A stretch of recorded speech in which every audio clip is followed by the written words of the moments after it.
Chair रहते थे। रुद्रवीर और विक्रम भैरव यह बस नाम के सगे थे।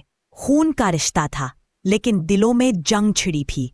एक तरफ था न्यायप्रिय, मेहनती और दूरदर्शी राजा रुद्रवीर, और दूसरी तरफ था लालच और अहंकार में डूबा विक्रम भैरव। सुन लो हरितानंद के सभी जीव जंतु, यह इलाका रुद्रवीर का है और यहाँ के नियम भी रुद्रवीर के होंगे। बरसों से यही रिवाज है कि मांसाहारी जीव शिकार करें तो केवल बूढ़े और अशक्त जानवरों का करें। कभी भी जवान और सक्षम जीव पर पंजा उठाने की भूल मत करना, वरना सजा ऐसी मिलेगी कि आने वाली पीढ़ियां भी याद रखेंगी। हमारा जंगल तभी फल फूल सकता है जब हर प्रजाति सुरक्षित हो। महाराज, मैं हूं मीनू चूहा। अगर मेरी बात सुनने की इजाजत दे तो मैं कुछ बोलूं। मीनू चूहा कहना क्या चाहते हो, खुलकर बताओ। महाराज, शाकाहारी जीवों की हालत दिन ब दिन खराब होती जा रही है। जंगल की जो जमीन अनाज उगाने लायक थी, उस पर तो आपके भाई विक्रम भैरव का कब्जा है। बाकी जमीन इतनी बंजर है कि चाहे कितनी मेहनत करें, पेट भरने लायक अनाज नहीं मिलता। महाराज, आज तो किसी तरह गुजर बसर हो रही है, लेकिन आने वाले दिनों में भूख हमारा सबसे बड़ा दुश्मन होगी। मीनू, तुम्हारी बात गंभीर है, लेकिन हर मुद्दे का हल एक ही दिन में नहीं निकलता। आज के लिए जितना है उसमें सब गुजारा करो। कल का सूरज नई उम्मीद लेकर आएगा। हम इस पर विचार करेंगे और कोई भी अन्याय, चाहे वह मेरा भाई ही क्यों ना करे, बर्दाश्त नहीं होगा। और उधर विक्रम भैरव। क्यों रे फट्टू भेड़िया, इस बार जनगणना का क्या हाल है? कितने शाकाहारी जीव बचे हैं मेरे इलाके में? महाराज, बस एक ही परिवार बचा है, भोलू बकरा और उसका छोटा बच्चा। बाकी तो आपके शिकार में सब खत्म हो गए। सिर्फ 1 महीने में ही आपके इलाके में शिकार ढूंढना भी मुश्किल हो जाएगा। ये क्या बोल रहा है तू? अगर शिकार ही नहीं रहेगा तो हम खाएंगे क्या?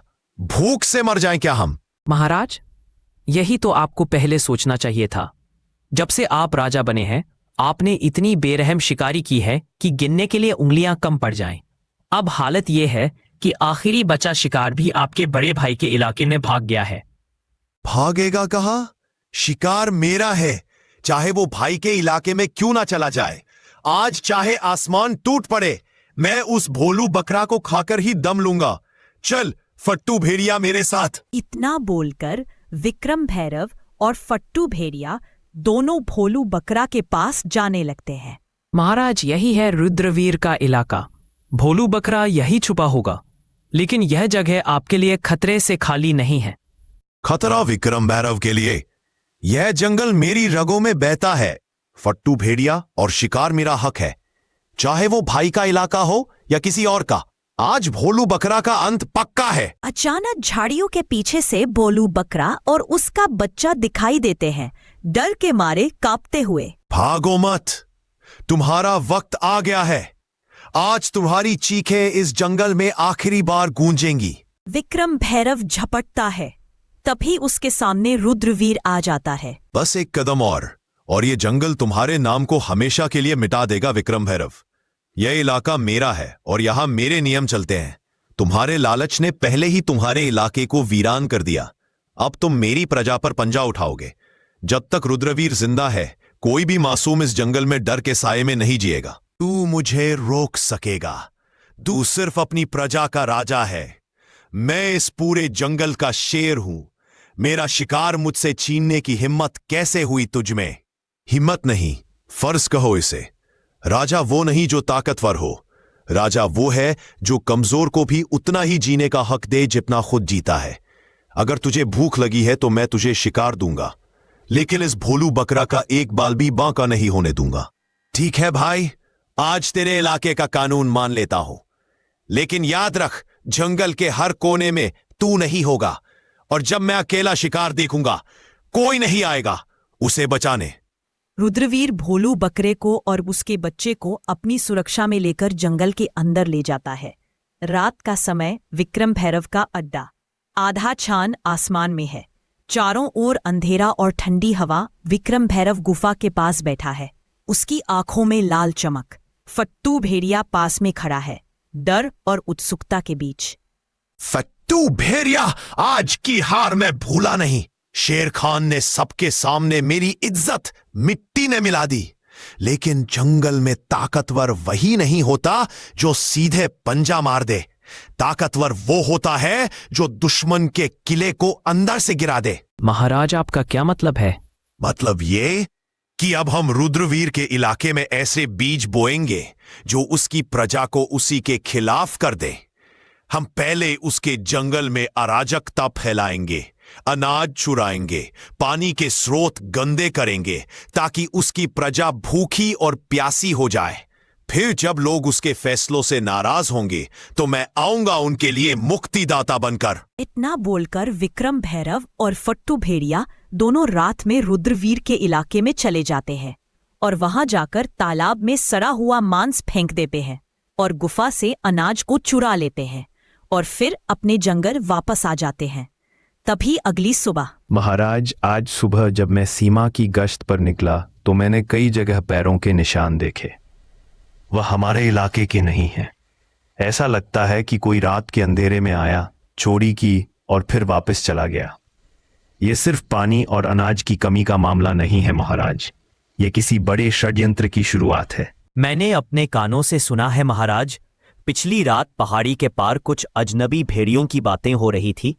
वे कह रहे थे जब भूख बढ़ेगी तो राजा पर शक खुद उसकी प्रजा करेगी। यह शब्द मुझे बेचैन कर रहे हैं।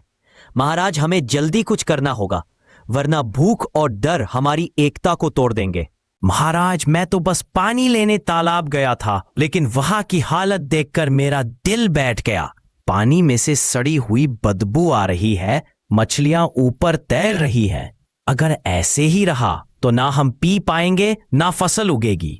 मुझे तो लगता है कि यह काम किसी अंदर के गद्दार का भी हो सकता है जो दुश्मन का साथ दे रहा है। महाराज, मैं आपसे एक बात साफ साफ कहूंगी, यह काम सीधा साधा नहीं है। यह योजना किसी ऐसे के दिमाग से निकली है जो हमें अंदर से कमजोर करना चाहता है। विक्रम भैरव के पंजे सीधे हमारे इलाके तक नहीं पहुंच सकते, लेकिन उसकी चालाकी जरूर पहुंच सकती है। अगर आप कहे तो मैं रात में गुप्त रूप से उसके इलाके में जाकर पता लगा सकती हूं कि वो क्या साजिश रच रहा है। तुम सब मेरे परिवार हो और इस जंगल के रखवाले भी। विजय घोड़ा, तुम सीमाओं की चौकसी दोगुनी कर दो। बलवंत हाथी, तुम अपनी ताकत से पानी के तालाब को साफ करने में मदद करो। ढोलू गधा, तुम गांव-गांव घूमकर सबको हौसला दो ताकि डर फैले ना पाए। और लूना लोमड़ी, तुम मेरी आंख और कान बनकर विक्रम भैरव के इलाके में जाओ और सच लेकर लौटो। अगर विक्रम भैरव ने सच में यह वार किया है तो अगली लड़ाई जंगल की सबसे बड़ी लड़ाई होगी।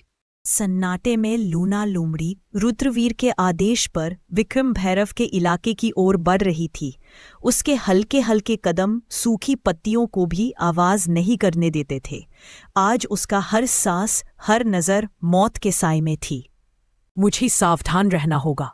विक्रम भैरव के इलाके में जरा सी आवाज भी मौत बुला सकती है, लेकिन सच जानना जरूरी है ताकि रुद्रवीर और हमारा जंगल बच सके। विक्रम भैरव का अड्डा गुफा के पास में विक्रम भैरव और फट्टू भेड़िया धीमे स्वर में बातें कर रहे हैं।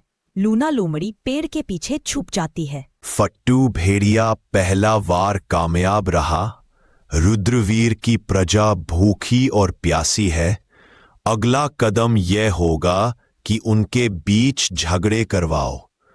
अनाज और पानी के लिए लड़ाई होगी, तब मैं आऊंगा उन्हें बचाने के नाम पर। महाराज, लेकिन अगर रुद्रवीर को शक हो गया तो? शक से क्या होगा? जब तक उसके अपने लोग उस पर भरोसा खो देंगे वो कुछ नहीं कर पाएगा। याद रख फट्टू भेड़िया, शेर को हराने के लिए उसके पंजे नहीं, उसके दिल पर वार करो। लूना लोमड़ी यह सुनकर हैरान रह जाती है। उसके कान खड़े हो जाते हैं, लेकिन तभी पास में एक सूखी टहनी टूट जाती है और हल्की सी आवाज गूंजती है। महाराज, कुछ आवाज आई। कौन है वहां? लूना लोमड़ी तेजी से झाड़ियों में से निकलकर अंधेरे में गायब हो जाती है। विक्रम भैरव और भेड़िया उसका पीछा करने की कोशिश करते हैं, लेकिन वो लोमड़ी की फुर्ती से बच निकलती है। और अगली सुबह। महाराज, मैंने सब सुन लिया है। विक्रम भैरव हमारी प्रजा को आपसे अलग करना चाहता है। वो भूख, प्यास और झगड़े फैलाकर आपको कमजोर बनाना चाहता है और फिर खुद राजा बनना चाहता है। तो अब समय आ गया है विक्रम भैरव की चाल का जवाब उसी की चाल से देने का। हम उसकी सोच से तेज चलेंगे और जंगल को बचाने के लिए हर कीमत चुकाएंगे। लूना लोमड़ी की खबर ने पूरे दरबार में आग लगा दी। अब शेर खान के सामने सिर्फ एक रास्ता था, एक ऐसी योजना बनाना जिसमें रुद्रवीर की चाल नाकाम हो और जंगल की एकता वापस लौट आए। सिर्फ अपनी हुकूमत नहीं, बल्कि पूरे जंगल का भविष्य बचाने जा रहे हैं। विक्रम भैरव ने सोचा कि वो भूख और डर फैलाकर हमें तोड़ देगा, लेकिन वह भूल गया कि एकजुट जंगल को कोई नहीं तोड़ सकता। विजय घोड़ा, तुम्हारी रफ्तार पूरे जंगल में सबसे तेज है। तुम सीमा पार विक्रम भैरव के इलाके के चारों ओर गश्त करोगे और अगर उसकी कोई टुकड़ी हमारी तरफ बढ़े तो तुरंत खबर लाओगे। महाराज, जब तक मेरे पैर में जान है कोई दुश्मन इस तरफ नहीं आ पाएगा। बलवंत हाथी, तुम्हारी ताकत हमारी ढाल होगी। तुम अनाज के भंडार के पास रहोगे ताकि विक्रम भैरव का कोई आदमी चोरी ना कर सके। महाराज, मेरी मौजूदगी में अनाज का एक दाना भी इधर उधर नहीं होगा। ढोलू गधा लोग तुम्हें कम आंकते हैं, लेकिन तुम्हारी याददाश्त और सहन शक्ति सबसे बड़ी ताकत है। तुम जंगल के हर घर जाओगे और सबको समझाओगे कि विक्रम भैरव की अफवाहों पर भरोसा ना करे। महाराज, जब तक मेरी आवाज पहुंचेगी कोई भी अपने राजा पर भरोसा खोएगा नहीं। मीनू चूहा, तुम्हारा कद छोटा है लेकिन काम बड़ा। तुम विक्रम भैरव के अड्डे के अंदर घुसकर उसकी खाने पीने की चीजें कुतर दोगे ताकि उसकी टोली कमजोर हो जाए। और लूना लोमड़ी, तुम्हारा काम सबसे मुश्किल है। तुम विक्रम भैरव के बीच फूट डालोगी। फट्टू भेड़िए को यकीन दिलाओ कि विक्रम भैरव उसे धोखा देने वाला है और जब उनके बीच लड़ाई होगी हम वार करेंगे। महाराज, विक्रम भैरव को नहीं पता कि खेल अभी शुरू हुआ है। योजना बन चुकी थी। अब ये सिर्फ ताकत की लड़ाई नहीं थी, ये थी दिमाग, हिम्मत और एकता की परीक्षा।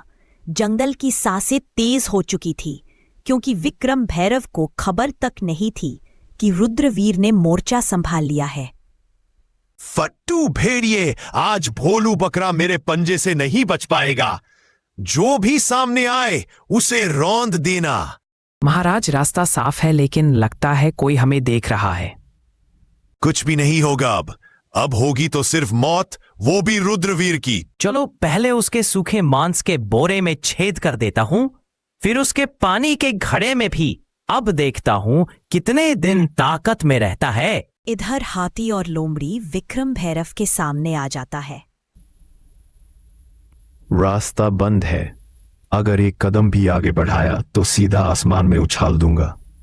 मेरे रास्ते से हट जा हाथी, वरना तेरे कान फाड़ दूंगा।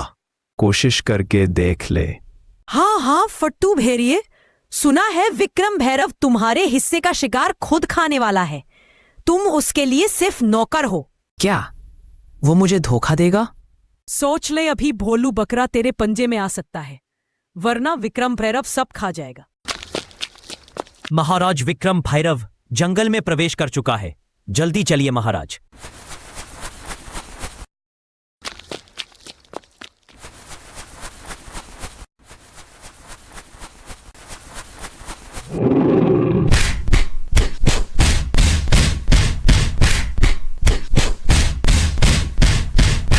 जंगल का कानून भूल गया था। विक्रम भैरव, आज तुझे जिंदा छोड़ रहा हूं ताकि तू याद रखे राज ताकत से नहीं, एकता और न्याय से चलता है। रुद्रवीर, तूने मुझे जिंदा छोड़कर गलती की। अब मैं जंगल का राजा नहीं, जंगल का साया बनूंगा और तुझे वही खत्म करूंगा जहां तू सोच भी नहीं सकता। विक्रम भैरव, तेरा साथ देकर मैंने कुछ नहीं पाया।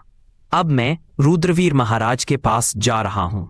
जा फट्टू भेड़िया, पर याद रख विक्रम भैरव की छाया से कोई नहीं बचता। मैं फिर लौट कर आऊंगा।